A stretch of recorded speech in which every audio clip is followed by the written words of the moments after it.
प्रायोजक है Ravi trading company, hotel 5 senses, AK tent and caterers. Sai Pranam, city one में आपका स्वागत है। आप देख रहे हैं दिन भर। मैं हूं सुजीत सिंह। आगे बढ़ने से पहले वैश्विक महामारी कोरोना संक्रमण से बचने के लिए सिटी वन परिवार की तरफ से दर्शकों से अपील, सोशल डिस्टेंसिंग का पालन करें, घरों में रहें, सुरक्षित रहें। अब एक नज़र सुर्खियों पर। वीडियो कॉन्फ्रेंसिंग कर मुख्यमंत्री ने आवास एवं शहरी नियोजन विभाग की संबंधित कार्यों के साथ की समीक्षा बैठक, दी आवश्यक दिशा निर्देश। आरपीएफ के 49वें दीक्षांत परेड में नवनियुक्त 350 महिला प्रशिक्षुओं ने ली पद और गोपनीयता की शपथ। संपूर्ण समाधान तहसील दिवस पर चौरी चौरा तहसील में मंडलायुक्त व डीआईजी ने सुनी फरियादियों की समस्याएं। वीडियो कॉन्फ्रेंसिंग कर अपर मुख्य सचिव राजस्व ने सभी संबंधित कार्यों से कहा, जमीनी विवादों का निस्तारण कर राजस्व को बढ़ाएं। मामूली विवाद पर पीट कर चिलवाताल थाना क्षेत्र में युवक की हत्या, पुलिस जांच में जुटी। निषाद पार्टी के राष्ट्रीय अध्यक्ष ने कार्यकर्ताओं के साथ मनाई सरदार वल्लभ भाई पटेल की जयंती। संयुक्त सचिव महानिदेशक चिकित्सा शिक्षा ने कोविड-19 संक्रमण की रोकथाम व उपचार के संबंध में संबंधित अधिकारियों के साथ की चर्चा। विकासखंड चरगांवा में मुख्यमंत्री सामूहिक विवाह कार्यक्रम के तहत 101 जोड़ों को राज्यसभा सांसद व दुग्ध विकास राज्य मंत्री ने दिया आशीर्वाद। विभागीय जांच के बाद बख्शीपुर के मीटर रीडर को एक्सीएन ने किया निलंबित। नगर निगम की परिवर्तन दल ने महेवा मंडी में अवैध पॉलिथीन के खिलाफ की कार्रवाई, 1 कुंटल से ज्यादा प्रतिबंधित सामान हुआ जब्त, 25,000 का लगा जुर्माना। परफॉर्मेंस ग्रांट में जिला प्रशासन की मनमानी के खिलाफ ग्राम प्रधानों ने विकास भवन पर किया विरोध प्रदर्शन। सरदार वल्लभ भाई पटेल की जयंती के अवसर पर सपा कार्यकर्ताओं ने उनकी मूर्ति पर किया माल्यार्पण। और 15 दिसंबर से शुरू होगा विद्युत उपभोक्ताओं के लिए एकमुश्त समाधान योजना। लखनऊ के 5 कालिदास मार्ग स्थित आवास से मुख्यमंत्री योगी आदित्यनाथ ने वीडियो कॉन्फ्रेंसिंग कर गोरखपुर के NIC वीडियो कॉन्फ्रेंसिंग हॉल में संबंधित कार्यों के साथ आवास एवं शहरी नियोजन विभाग की समीक्षा बैठक की। समीक्षा के दौरान सभी संबंधित अधिकारियों से मुख्यमंत्री योगी आदित्यनाथ ने कहा कि आवास योजना के अंतर्गत लाभार्थियों को जल्द से जल्द आवास देने की व्यवस्था को सुनिश्चित किया जाए। वहीं प्रधानमंत्री आवास योजना के तहत ग्रामीण व शहरी क्षेत्र में आवास का आवंटन जल्द से जल्द कर लाभार्थियों को चिन्हित कर उनकी सूची बनाई जाए, जिससे समय रहते लाभार्थियों को आवास योजना का लाभ मिल सके। समीक्षा में मंडलायुक्त जयंत दंडकल, अपर आयुक्त अजय कांत सैनी, GDA VC अनुज कुमार सहित अन्य संबंधित अधिकारी मौजूद रहे।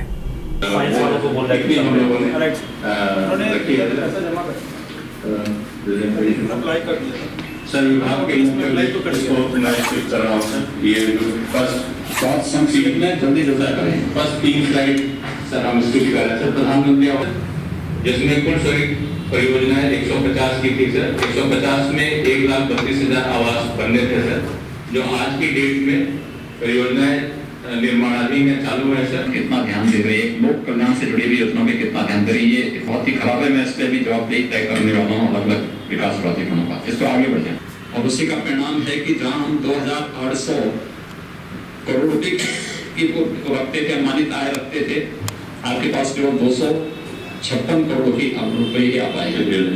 इतना ही केवल आ पाया है, क्योंकि आने के लिए सबसे बड़ी बात तो वहां बैठे हुए लोग।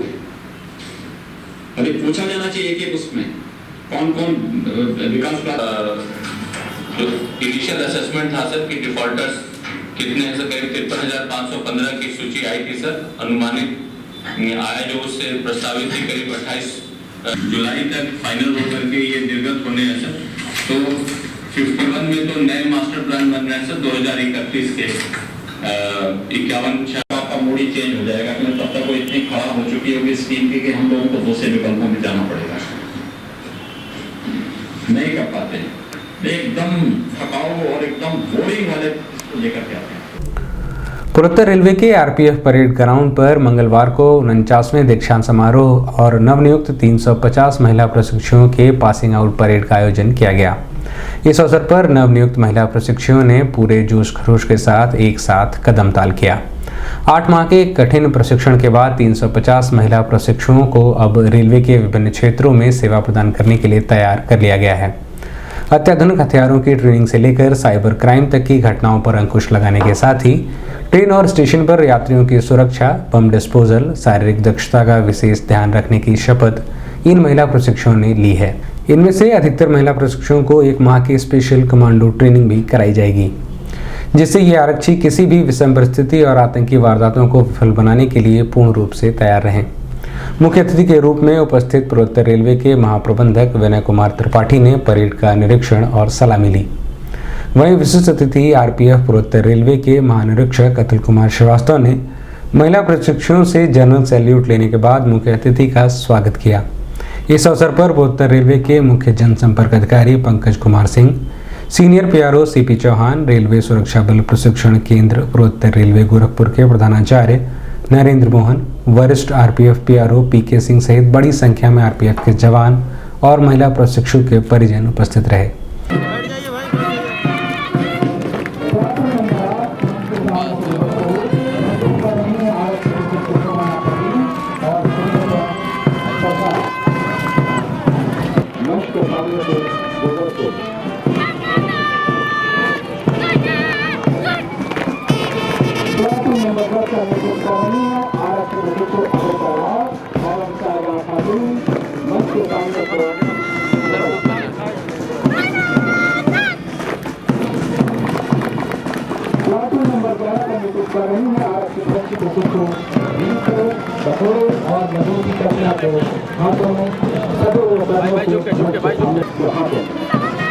The grand parade marching smartly on the melodious tune played by reputed bands of training center and RPF. अगर असंख्य बलिदानों में, उद्यानों में, वीरानों में अपमानित आदर्शक अरमानों को ढूंढना होगा, बदल निराशर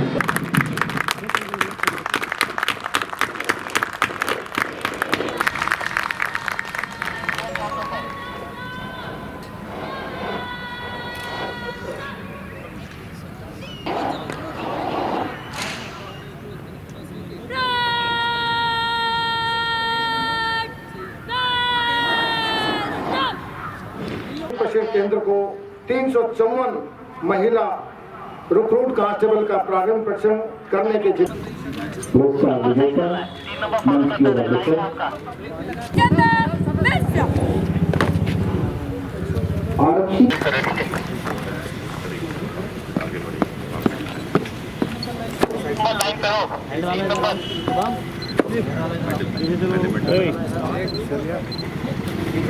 कहाँ चले आप एक तरफ लेंगी सर्टिफिकेट लेंगे तब दीजिएगा इस साइड से ये इधर देखिए मैं 3 नंबर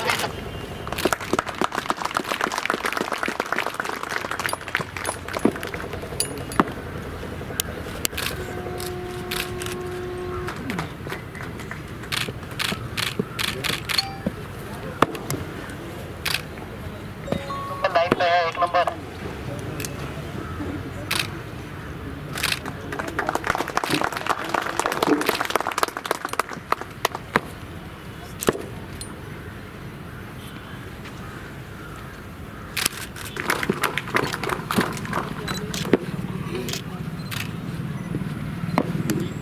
सारे मीडिया हटाइए ताकि भैया अरे 3 नंबर सही है, परफेक्ट है 3 नंबर। पीछे वालों को भी ले लीजिए, वो स्ट्रीमिंग कर रहे हैं वो लोग। सर इधर भी सर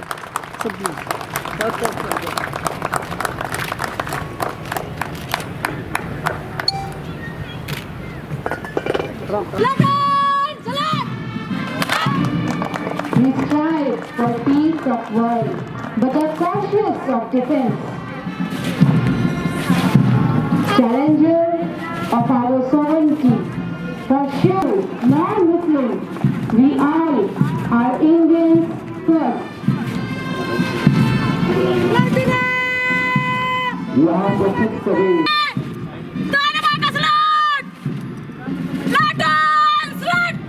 कहते हैं कि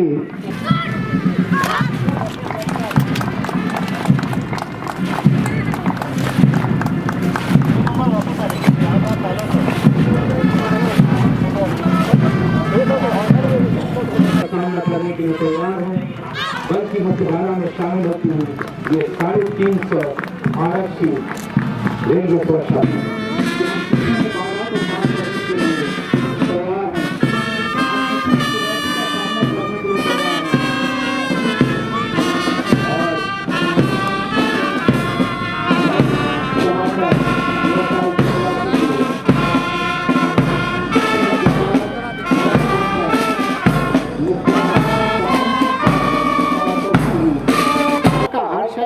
रेलवे सुरक्षा बल की 350 महिला कांस्टेबल रिक्रूट इस प्रशिक्षण केंद्र से पास आउट हो रहे हैं। प्रधान मुख्य सुरक्षा आयुक्त द्वारा ज्ञात हुआ है कि इन प्रशिक्षुओं को 8 महीने के कठिन प्रशिक्षण के दौरान कानून, रेलवे सुरक्षा, अपराध नियंत्रण, मनोविज्ञान, आपदा प्रबंधन, कंप्यूटर एवं साइबर विषयों के साथ साथ शारीरिक दक्षता, विभिन्न हथियारों की सिखलाई, अनआर्म्ड कॉम्बैट, क्राउड कंट्रोल एवं बम डिस्पोजल जैसे विषयों का प्रशिक्षण कुशल निदेशकों द्वारा प्रदान किया गया है। इसके साथ इन्हें कार्य क्षेत्र में निपुण बनाने के उद्देश्य से यात्री सहायता, कस्टमर केयर एवं तनाव प्रबंधन के क्षेत्र में भी प्रशिक्षण दिया गया है, जो आने वाले समय में रेलवे की सुरक्षा एवं छवि को बढ़ाने में सहायक सिद्ध होगा। प्रधानाचार्य प्रशिक्षण केंद्र की रिपोर्ट से यह ज्ञात हुआ है कि इन रिक्रूट्स में काफी संख्या में उच्च शिक्षा जैसे पोस्ट ग्रेजुएट, PGDCA एवं MTech डिग्रीधारी भी शामिल हैं। इसके अतिरिक्त इस संबंध में मीडिया कर्मियों से बात करते हुए पूर्वोत्तर रेलवे के महाप्रबंधक विनय कुमार त्रिपाठी व पूर्वोत्तर रेलवे RPF के महानिरीक्षक अतुल कुमार श्रीवास्तव ने बताया। ये 350 प्रशिक्षु आए थे महिला कांस्टेबल, उनका पासिंग आउट परेड था। उन लोगों ने अपनी ट्रेनिंग कंप्लीट कर ली है। अब वो वापस जा कर के एक्चुअल वर्क करने के लिए डिफरेंट रेलवेज में रिपोर्ट करेंगे। उनका आज प्रशिक्षण पूरा होने के बाद उनका पासिंग आउट परेड। सर, कितने दिन का ये प्रशिक्षण होता है, किस तरीके से ट्रेन किया जाता है, क्या क्या इसमें सिखाया जाता है? करीब 8 महीने का प्रशिक्षण था। 8.5 महीने का प्रशिक्षण है और इन्हें हर प्रकार की ट्रेनिंग दी जाती है। अनआर्म्ड कॉम्बैट कराते हैं, आर्म चलाने के लिए भी बताया जाता है। जो रेलवे में डे टू डे ज़रूरतें पड़ती हैं, महिलाओं से, बच्चों से, बुज़ुर्गों से किस तरह से व्यवहार करना है, कैसे करना है, ये पूरे बिल्कुल फुल्ली ट्रेंड है। इनको अभी बाद में ये भी बताया गया कि 1 महीने की इनको कमांडो ट्रेनिंग भी दी जाएगी। एक्चुअली ये जो ट्रेनीज़ हैं इनके बेसिक पार्ट्स होते हैं आउटडोर और इंडोर।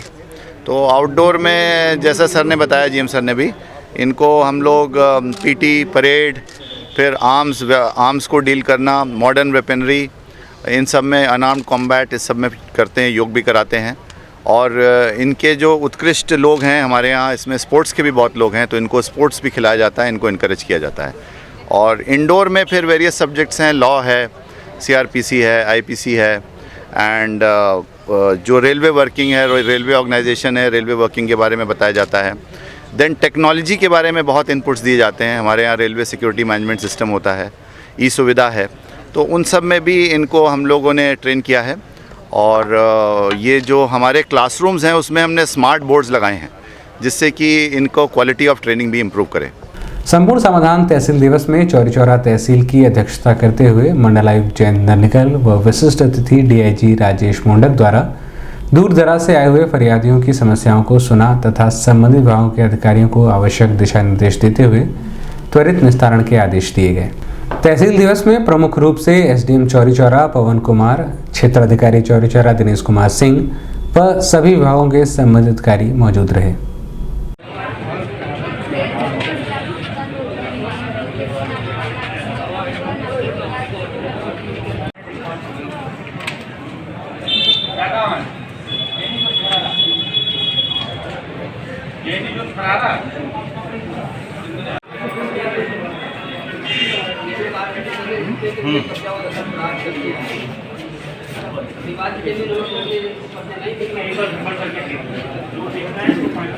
के देखिए, तहसील दिवस जैसे कि सरकार के निर्देश हैं, हम लोग और डीआईजी साहब हम लोग मंडल के चारों जनपदों की विभिन्न तहसीलों में जाके एक बार देखते हैं कि क्या है, और मुख्यतः ये रहता है कि सभी विभागों का जो रोल है वो अपना प्ले करें, समाधान जो है बहुत दिन से लंबित ना रहे और यथासंभव इसी दिन नहीं तो अगले 2-3 दिनों में भ्रमण होके वहीं पर इसका निदान हो जाए, और यही प्रयास है। ज़्यादा केसेस यहाँ पर लंबित नहीं है, ये अच्छी बात है। कुछ विभागों के कुछ लंबित हैं और 1-2 विभागों की अनुपस्थिति रही है, उसमें हमने कार्रवाई करने के आदेश दिए। वीडियो कॉन्फ्रेंसिंग कर अपर मुख्य सचिव राजस्व रेणुका कुमार ने Gorakhpur NIC video conferencing hall में संबंधित अधिकारियों के साथ राजस्व बढ़ाने को लेकर बैठक की। बैठक में अपर मुख्य सचिव राजस्व ने सभी संबंधित अधिकारियों से कहा कि शासन की मंशा के अनुरूप और राजस्व की वसूली को सुनिश्चित किया जाए। वहीं सभी मंडलायुक्त व जिलाधिकारियों को निर्देशित करते हुए कहा कि ग्रामीण क्षेत्रों में जाकर जमीनी विवादों का जल्द से जल्द निस्तारण कराएं। इस दौरान जिलाधिकारी के Vijendra Pandian, SDM city R K. Srivastava व राजस्व विभाग के संबंधित अधिकारी मौजूद रहे। जालौन, शामली और महोबा में इसमें पिछले 20 वर्ष का यानी फ्रॉम 2001 to 2020 जितने सारे R6 के एंट्रीज हैं वो सब का सब स्कैन करके वो अपलोड हो रहा है, which will automatically now get into the कतौली अपडेशन। ये एक बार ये 3 वो आके उसको फॉरवर्ड करेंगे धारा 34-35 के अंतर्गत निस्तारण के लिए। I hope this is clear. दूसरा सबसे जरूरी है, वेरी मेजर आप सिस्टम अभी बना रहे हैं, जो भी सिस्टम आज आपका सॉफ्टवेयर के माध्यम से हो रहा है that is linked to the राजस्व परिषद का कोड प्रोसीजर्स। तो इसलिए आप खुली बैठक नहीं होगा, R6 सॉफ्टवेयर के बारे में विस्तार से बोर्ड ऑफ रेवेन्यू आपको निर्देश भी जारी कर चुके हैं। इसमें R6 के सॉफ्टवेयर में खतौनी का जो एंट्री है, जैसे समझे प्रत्येक जिला अपने अपने हेल्पलाइन नंबर्स को व्यापक रूप में प्रचार प्रसार करना चाहिए। चिलवाताल थाना क्षेत्र के मजनू चौक अंतर्गत ग्राम सभा उसका में बीती रात 2 पक्षों में हुई मारपीट में एक युवक की मौके पर ही मौत हो गई। उसके गांव के राम उजागिर के लड़के राजू कपूर के शादी की बारात पीपीगंज थाना क्षेत्र अंतर्गत ढाढाई दी गई हुई थी।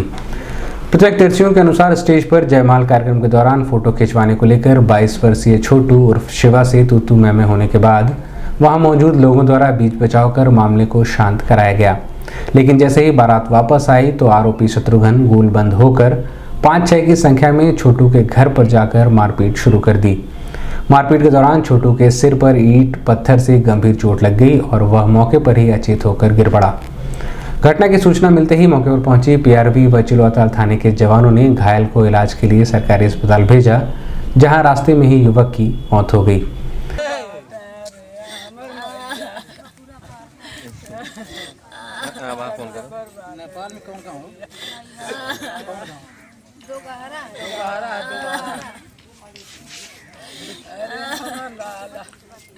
क्या भाई रहल है जे मरल है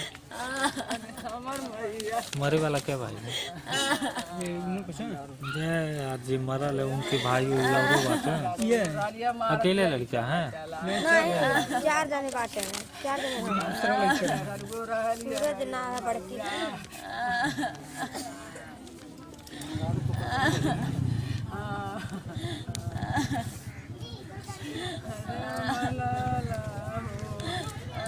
शत्रु के बारे में डिटेल बताओ। जानकारी ये लड़की माता जी है, लड़का की माता जी है, आप जानते हो रिश्तेदार इसकी जानते हो।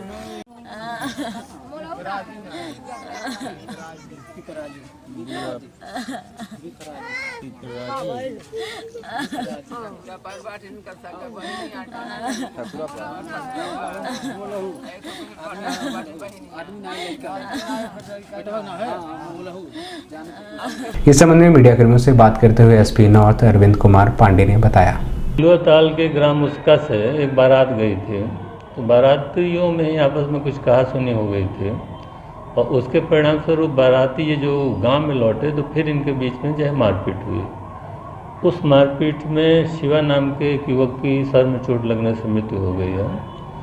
पुलिस द्वारा मुकदमा दर्ज कर इसमें कार्रवाई की जा रही है और अभियुक्तों की तलाश में सरगर्मी से छापेमारी की जा रही है। फोटो खींचने का विवाद था? हाँ, ये संज्ञान में आया है कि फ़ोटो खींचने को लेके कुछ विवाद हुआ। वहाँ ज़्यादा विवाद नहीं हुआ, लेकिन बारात से वापस लौटने पे गांव में इन लोगों ने विवाद कर लिया। पादरी बाजार स्थित निषाद पार्टी के राष्ट्रीय कार्यालय पर निषाद पार्टी के राष्ट्रीय अध्यक्ष डॉक्टर संजय निषाद के नेतृत्व में निषाद पार्टी के पदाधिकारियों व कार्यकर्ताओं की उपस्थिति में सरदार वल्लभ भाई पटेल की पुण्यतिथि पर उनकी प्रतिमा पर माल्यार्पण किया गया। साथ ही निषादों के राजा निषाद राज की तस्वीर पर माल्यार्पण कर उन्हें याद किया गया। पटेल अमर रहे, सरदार वल्लभ भाई पटेल अमर रहे, सरदार वल्लभ भाई पटेल अमर रहे, सरदार वल्लभ भाई पटेल अमर रहे, सरदार वल्लभ भाई पटेल अमर रहे। निषाद पार्टी जिंदाबाद, निषाद पार्टी जिंदाबाद, निषाद पार्टी जिंदाबाद, निषाद पार्टी जिंदाबाद, डॉक्टर संजय निषाद पार्टी जिंदाबाद, माननीय डॉक्टर संजय कुमार निषाद जिंदाबाद। तिथि आज निषाद राज के चित्र पर माल्यार्पण करते हुए निषाद पार्टी सुप्रीमो एक बार जोरदार तालियों से स्वागत होना चाहिए साथियों, जोरदार तालियों से स्वागत होना चाहिए। माननीय डॉक्टर संजय कुमार निषाद जिंदाबाद, माननीय डॉक्टर संजय कुमार निषाद जिंदाबाद, निषाद पार्टी जिंदाबाद। सरदार वल्लभ भाई पटेल अमर रहे, माननीय डॉक्टर संजय कुमार निषाद जिंदाबाद, माननीय डॉक्टर संजय कुमार निषाद जिंदाबाद, निषाद पार्टी जिंदाबाद, निषाद पार्टी जिंदाबाद, निषाद पार्टी जिंदाबाद, माननीय डॉक्टर। इस संबंध में निषाद पार्टी के राष्ट्रीय अध्यक्ष डॉक्टर संजय निषाद ने बताया कि उन्होंने देश की लड़ाई लड़ी थी, इस देश को आज़ाद कराया था। उनके पिताजी झंझावर भाई पटेल थे। लड़ाई के नाते अंग्रेज़ों ने क्रिमिनल ट्राइब्स एक्ट लगाया था, उसमें हमारे मछुआरे समाज के लोग भी उनके पिताजी के साथ बंद थे और इसीलिए इलाहाबाद परिक्षेत्र के लोग पटेल भी लिखते हैं, निषाद लोग। तो ऐसी स्थिति में जिन्होंने इस देश को आज़ाद कराया हो और एक क्रांतिकारी थे, गृह मंत्री थे और जिन्होंने हमें क्रिमिनल ट्राइब्स एक्ट से अंग्रेज़ों ने जिन्हें गुलाम बनाकर जेलों में बंद किया था, उन्होंने कानून बनाकर पहला इंक्वायरी कमेटी बनाया था, criminal tribes act inquiry committee 1949-50। जो अंग्रेज़ों ने काला कानून बनाया था उसे हटाने का काम पटेल जी की, ऐसे महापुरुष का आज जो है पुण्यतिथि मनाया गया है। ये निषाद पार्टी आज संकल्प ले रही है कि 13 जनवरी को जो संकल्प लिया था निषाद राज के किले पर, वो संकल्प दिवस रैली निषाद राज के उस किले पर लिया कि भाई 3 लोग अगर कांशीराम के साथ संकल्प लिए और पॉलिटिकली ट्रेंड कर लिया, पावर में आ गए, तो हम भी पॉलिटिकली ट्रेंड कर रहा हूँ। और 13 तारीख को पूरे प्रदेश के लोग यहाँ चंपादेवी पार्क में, गोरखपुर में, मच्छेंद्रनाथ की इस पावन धरती पर, गुरु गोरखनाथ के इस तपोभूमि पर और सिंघाणु निषाद का जो किला है वहाँ उस स्थिति पर, तथागत गौतम बुद्ध के इस क्षेत्र में और जहाँ उन्होंने एक ऐतिहासिक इस धरती पर जहाँ कबीर पैदा हुए, ऐसी जगहों पर सारे पूरे देश के लोग आकर संकल्प लेंगे कि 13 तारीख को। लखनऊ से वीडियो कॉन्फ्रेंसिंग कर संयुक्त सचिव महानिदेशक चिकित्सा शिक्षा अनिल कुमार ने गोरखपुर के एनआईसी वीडियो कॉन्फ्रेंसिंग हॉल में संबंधित कार्यों के साथ कोविड-19 के संक्रमण की रोकथाम व उपचार के संबंध में चर्चा की। चर्चा के दौरान संयुक्त सचिव ने संबंधित कार्यों से कहा कि मौसम के परिवर्तन को देखते हुए लगातार कोरोना की जांच की संख्या बढ़ाई जाए और कैंप लगाकर जांच कराई जाए, जिससे समय रहते संक्रमित व्यक्तियों को चिन्हित कर उनका इलाज सुनिश्चित किया जा सके। इस दौरान सीएमओ डॉक्टर श्रीकांत तिवारी सहित अन्य संबंधित अधिकारी मौजूद रहे। और एक बार किसी जगह खाली दिख रहा है तो जो भी पर्सनल डॉक्टर हमको बुला लीजिए। तो नेक्स्ट सेशन के लिए मैं WHO से डॉक्टर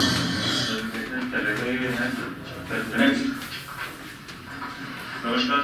मैंने इसकी आउटलाइन है, उसमें बेसिक्स जो है वो रिपोर्टिंग कैसे करनी है, EFI की रिपोर्टिंग नेटवर्क कैसे एक्सपेंड करना है, जो सबसे महत्वपूर्ण इस वक्त हमारे लिए बिंदु है, इस पर चर्चा करेंगे। कैसे हम प्रिवेंट करें और मैनेज करें AE5 को, एनाफाइलेक्सिस और AE5 मैनेजमेंट किट्स के बारे में जो है बात करेंगे। बहुत सीरियस AE5 को कैसे रेफर करना है और इन्वेस्टिगेशन और कैजुअलिटी असेसमेंट के लिए। अब वक्त है एक छोटे से ब्रेक का, मिलते हैं ब्रेक के बाद। गोरखपुर की विश्वसनीय दुकान रवि ट्रेडिंग कंपनी, टाइल्स एवं बाथ फिटिंग के फुटकर एवं थोक विक्रेता। सोमानी की all sanitary bath item, Somani का गीजर जिसकी गारंटी किसी भी कंपनियों से है ज्यादा। हमारे यहाँ उपलब्ध है 1 लाख तक के कम्बो। तो थोक और फुटकर विश्वसनीय खरीदारी के लिए जरूर आए।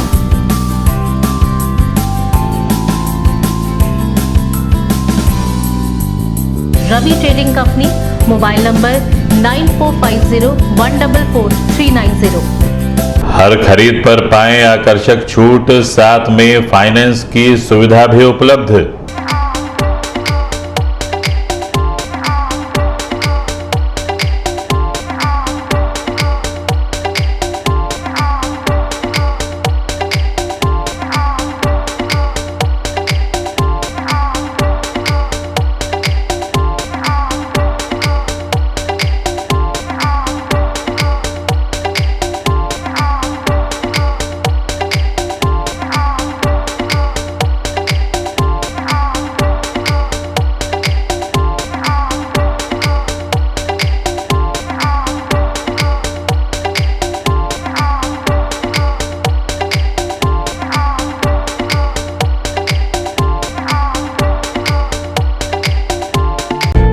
AK टेंट एंड केटरर्स, हमारी मुख्य विशेषताएं सभी सरकारी एवं अर्ध सरकारी समारोह। हमारी खासियत रैली, चुनाव, विवाह, कथा जैसे आयोजनों को भव्यता के साथ करना। हमारे यहाँ उपलब्ध है जर्मन हैंगर वाले pandal, sound, light, LED, VIP stage, flower decoration और स्विस कॉटेज। संपर्क करें अमरीश श्रीवास्तव 9839016009 9935590811। ब्रेक के बाद आपका स्वागत है। आइए देखते हैं दिन भर। विकासखंड चरगावा के महाराजगंज के सेखुरवा स्थित PNVP इंटरमीडिएट कॉलेज के प्रांगण में मंगलवार को मुख्यमंत्री सामूहिक विवाह कार्यक्रम का भव्य आयोजन चरगावा ब्लॉक प्रमुख सुनील पासवान के नेतृत्व में संपन्न हुआ, जिसमें क्षेत्र के कुल 101 जोड़े वर वधु ने वैदिक मंत्रोच्चारण के बीच एक दूसरे के परिणय सूत्र में बंधे और नए जीवन की शुरुआत की। वहीं 2 जोड़े मुस्लिम समुदाय का भी निकाह कराया गया। इस दौरान केंद्रीय वित्त राज्य मंत्री एवं राज्यसभा सांसद शिव प्रताप शुक्ला तथा उत्तर प्रदेश के मत्स्य एवं दुग्ध विकास राज्य मंत्री जयप्रकाश निषाद ने नवविवाहित वर वधु के जोड़ों को आशीर्वाद दिया।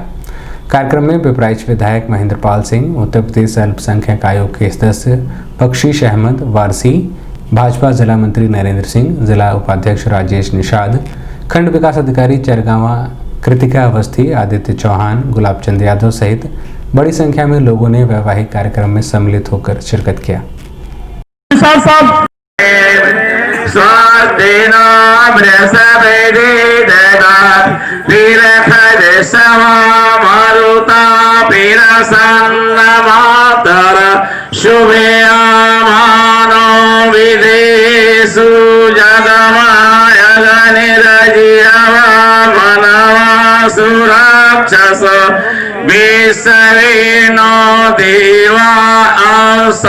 विधायक पिपराइच क्षेत्र के श्री महेंद्र पाल सिंह जी, उत्तर प्रदेश सरकार के अल्पसंख्यक कल्याण के दर्जा प्राप्त राज्य मंत्री बख्शीश अहमद वारसी जी, हमारे बगल में बैठे इस विद्यालय के प्रबंधक गुलाब यादव जी, उनके बगल में रघुनाथ पांडे जी, साथ ही मंचासीन इस कार्यक्रम के विशिष्ट अतिथि पिपराइच विधानसभा क्षेत्र के लोकप्रिय विधायक बड़े भाई माननीय महेंद्र पाल सिंह जी, इस प्रांगण में जो शिक्षा का मंदिर है, पूर्वांचल में शिक्षा के पुरोधा श्री गुलाबचंद यादव जी, जो वीर शिवाजी इंटरमीडिएट कॉलेज के ये उत्तर प्रदेश के यशस्वी मुख्यमंत्री जो भारतीय जनता पार्टी की सरकार जो उत्तर प्रदेश में स्थापित है, उनके द्वारा मुख्यमंत्री सामूहिक विवाह का कार्यक्रम आयोजित है और ये विकासखंड चरगावा गोरखपुर के अंतर्गत है। और इसके पहले भी मैंने विकासखंड चरगावा के अंतर्गत खुशहाल प्रसाद कन्या इंटर कॉलेज के अंतर्गत में 73 जोड़ा मैं सामूहिक विवाह का रूप में मैंने कार्यक्रम कराया था और उसमें भी आवेदन आपको पता होगा 51 का मैंने मीडिया को मैंने दिया था, लेकिन जिस दिन कार्यक्रम सुनिश्चित हुआ उस दिन 73 आवेदन आ गया। फिर भी 73 किसी तरह से उसको करके आयोजित किया गया।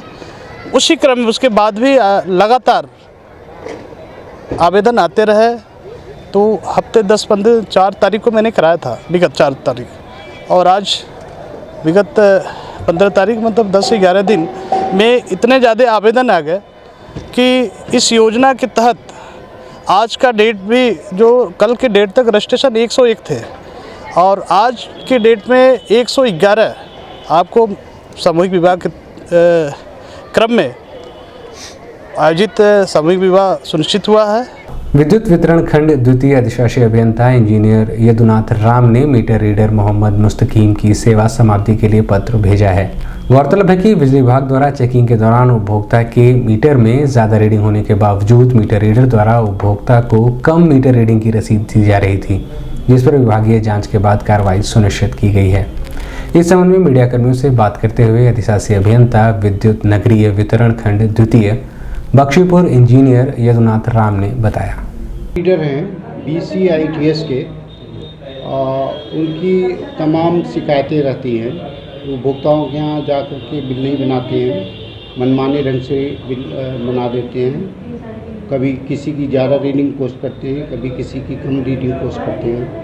उपभोक्ता जिससे परेशान होता है और विभाग की छवि खराब होती है। हम लोगों ने इस संदर्भ में काफ़ी कई बार उनको वार्निंग दी और सुधार न होने पर अब हम कार्रवाई कर रहे हैं। इसी के क्रम में 9 तारीख को एक संयोजन हम लोगों ने चेक किया।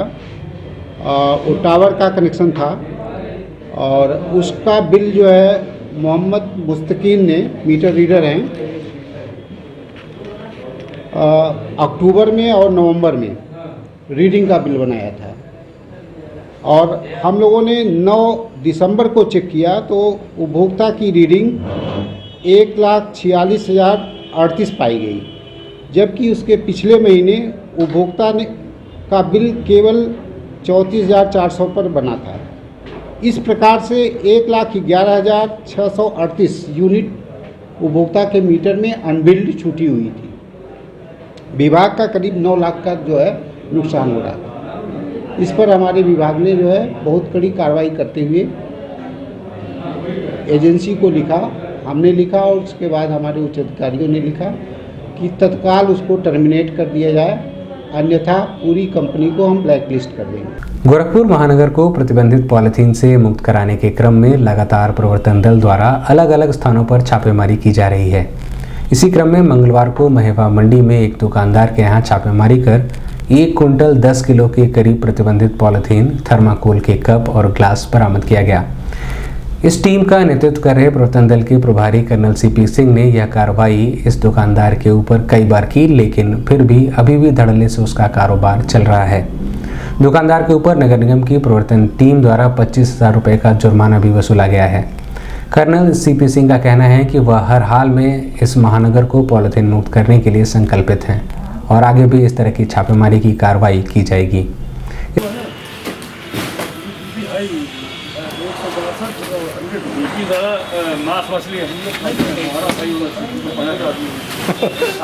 पसीना निकल ही नहीं रहा, पसीना निकल ही नहीं।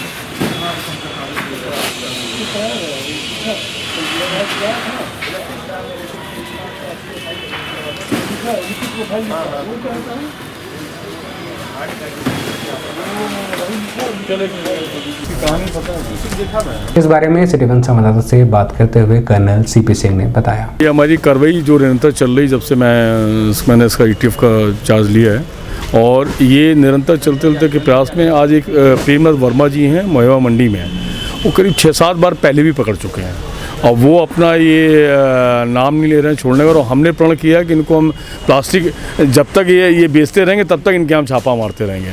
तो आज टीम गई थी किसी और एक ट्रक को पकड़ने के चक्कर में, तो वो गलती से लपेटे में आ गए, कहीं वो भेज रहे थे। वो आज चूँकि मंगलवार है और मंडी उंडी बंद रहती है, तो हमारी जो टीम लगी थी किसी ट्रक को पकड़ने में, तो उस ट्रक तो नहीं पकड़ा गया, मगर ये पकड़ा में आ गए हम लोग के उसमें हमारी टीम ने जो हमारा, तो करीब इनके पास 1 कुंटल 10 किलो करीब आसपास के ये उसमें डिस्पोजल ग्लासेस हैं, एक पॉलीथीन की बोरी है 25 kg की और करीब टोटल 21 उसके कंटेनर्स हैं और जिसमें ग्लासेस हैं और पॉलीथीन के बैग्स हैं जो हमारी बिल्कुल टोटल प्रोहिबिटेड पॉलीथीन्स हैं। परफॉर्मेंस ग्रांट के संबंध में 30 से अधिक ग्राम प्रधान विकास भवन पर धरने पर बैठ गए हैं। प्रधानों ने जिला प्रशासन पर शासन के निर्देशों की अनदेखी करने का आरोप लगाया है। वहीं प्रशासन ने शासन के निर्देशों के मुताबिक जेम पोर्टल से खरीदारी की अनिवार्यता संबंधित अपने फैसले को वापस लेने के साथ ही ई टेंडरिंग 21 दिन से घटाकर 15 दिन करने पर राजी हो गया है। लेकिन प्रधानों की मांग है कि ई टेंडर 7 दिन ही खुलने चाहिए। इस संबंध में सीडीओ इंद्रजीत सिंह व ग्राम प्रधान विवेक सिंह ने बताया। ये प्रधानों का कहना है कि जो हमारी जो परफॉर्मेंस ग्रांट सैंक्शन हुई है और जिसका जो पहले 10 हुई थी उसका तो कार्य चल रहा है, जो बाद में 24 हुई है उसमें क्योंकि वो 10 तारीख को उसका क्लैरिफिकेशन आया 10 इसी महीने की, और उसको वो उनका कहना है कि जो इसमें टेंडर प्रक्रिया है उसको 7 दिन कर दिया जाए। और उसमें जो जीओ में जारी हुआ है कि वो जिला स्तरीय कमेटी के द्वारा उसका वित्तीय दी जाएगी, जिसकी कल मीटिंग भी हुई थी, उसमें सब प्रधान लोग भी थे।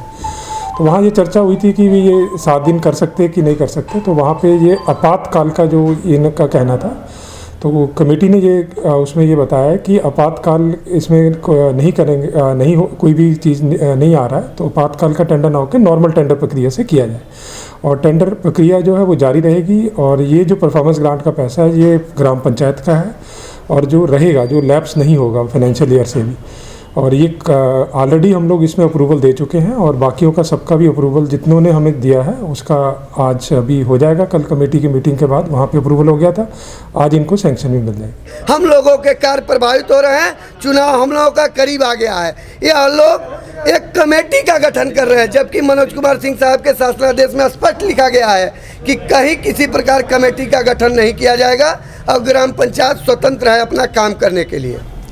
समाजवादी पार्टी महानगर के पूर्व सचिव आफ्ताब अहमद एवं विनोद यादव के नेतृत्व में गोलघर काली मंदिर स्थित सरदार वल्लभ भाई पटेल की पुण्यतिथि पर उनकी प्रतिमा पर माल्यार्पण कर उन्हें नमन किया गया।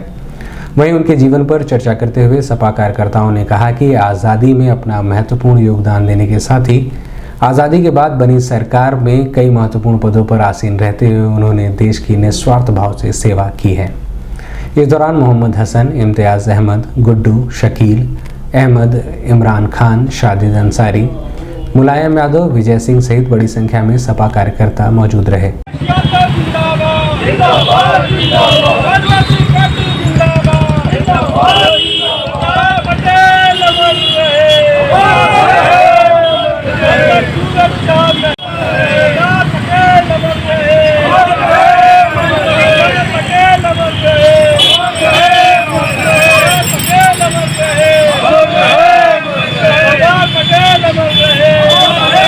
इस संबंध में सिटीवन संवाददाता से बात करते हुए सपा नेता आफ्ताब अहमद ने बताया, आज महानगर के समाजवादी पार्टी के कार्यकर्ताओं द्वारा गोलघर स्थित काली मंदिर के पास सरदार वल्लभ भाई पटेल जी के पुण्यतिथि पर उनके प्रतिमा पर हम लोग माल्यार्पण किया गया और उन्हें श्रद्धांजलि देने का काम किया गया। आज के दिन समाजवादी पार्टी और देश के लिए बहुत बड़ा दिन है। ऐसे महापुरुष आज हमारे बीच नहीं हैं, जिन्हें हम लोग को काफ़ी अफसोस भी है और ऐसे नेता बहुत मिलना मुश्किल है। आज इसीलिए हम लोग ये कार्यक्रम करने का काम किया गया और उन्हें बहुत बहुत देश के लिए और पूरे देश के लिए आज श्रद्धांजलि देने का काम करने का काम किया गया।